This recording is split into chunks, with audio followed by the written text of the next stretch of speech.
Welcome to Mimic, and today we're going to do an informative video of all the solo modules put out by TSR for the Dungeons & Dragons line, with one notable exception. I'll get to that in a bit.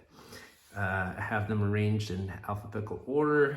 This is B Solo, CM5, M2, MV1, X Solo, and XS2, which is Expert Solo number 2.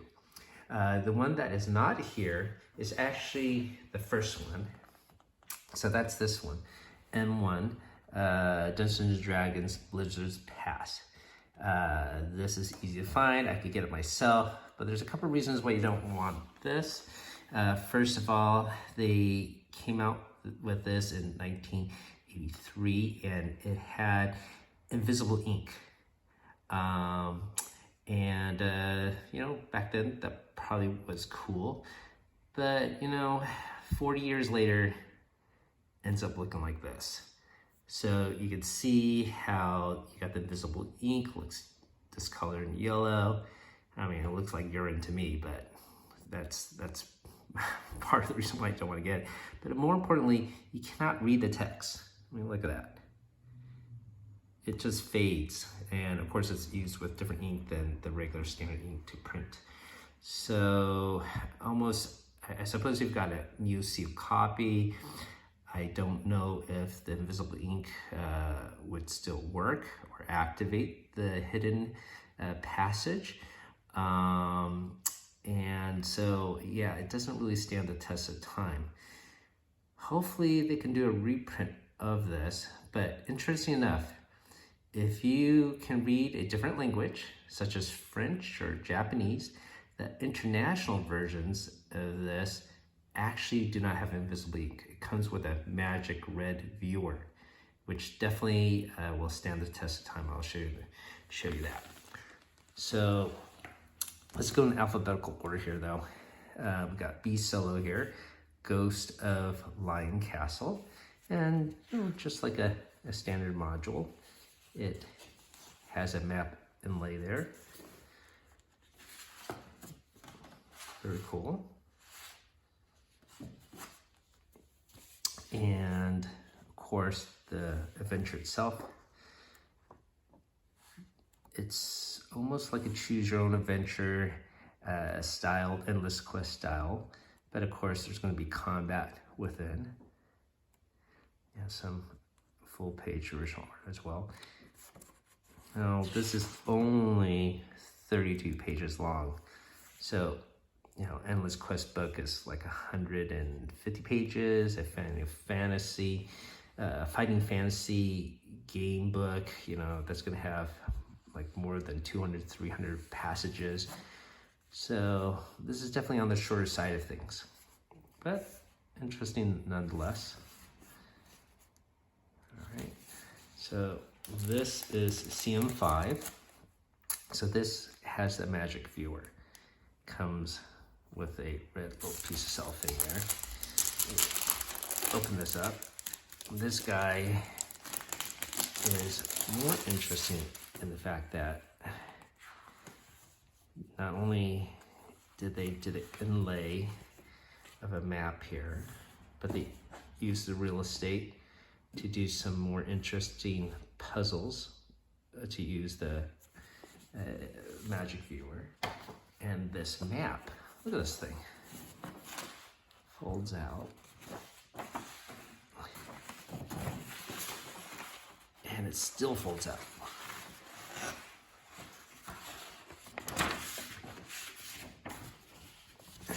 You can't see it all, but it's like 8 folds.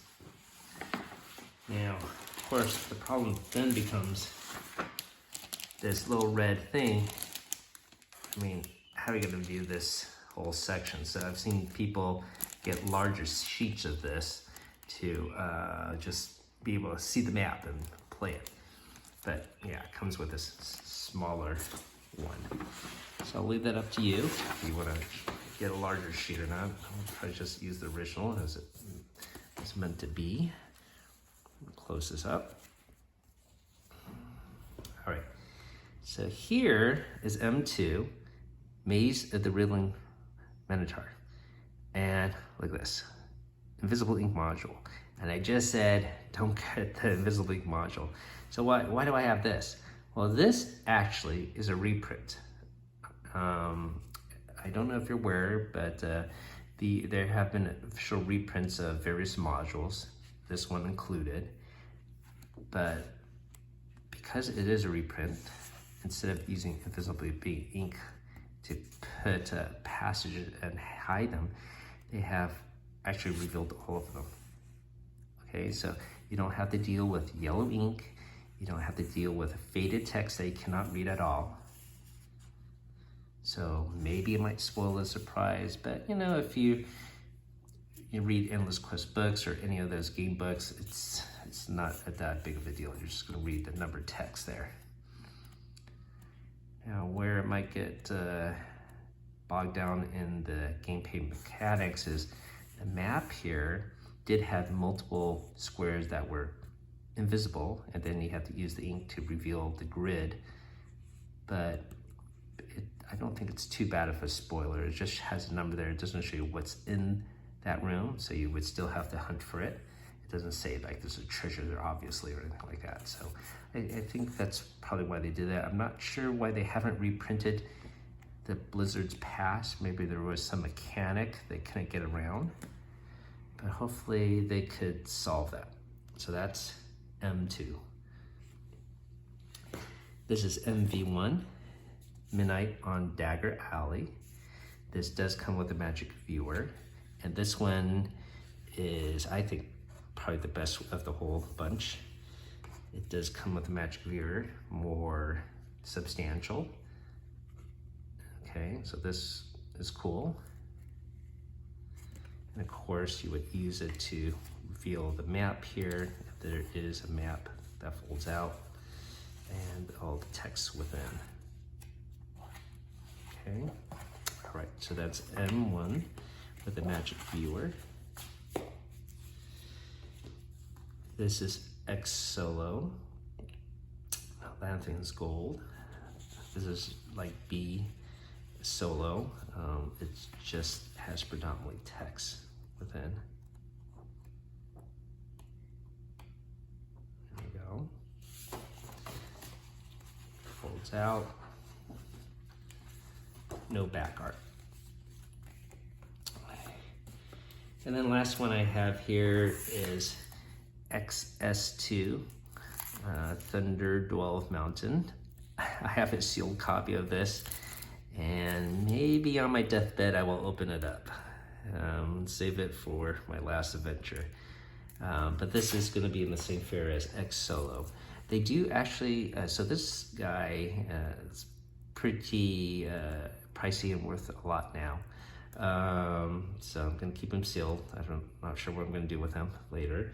But they do actually have a reprint of this. So if you don't want to spend even $100 for a used copy, then get the reprint. But that is it. That's all the solo modules they came out with. Hopefully, maybe in the future, they might have more, like a 5e version of a solo campaign book, who knows? Anyways, this is back in the day when computers weren't too popular or too readily available. And anyways, it was a nice trip through memory lane and through history. Thank you for watching.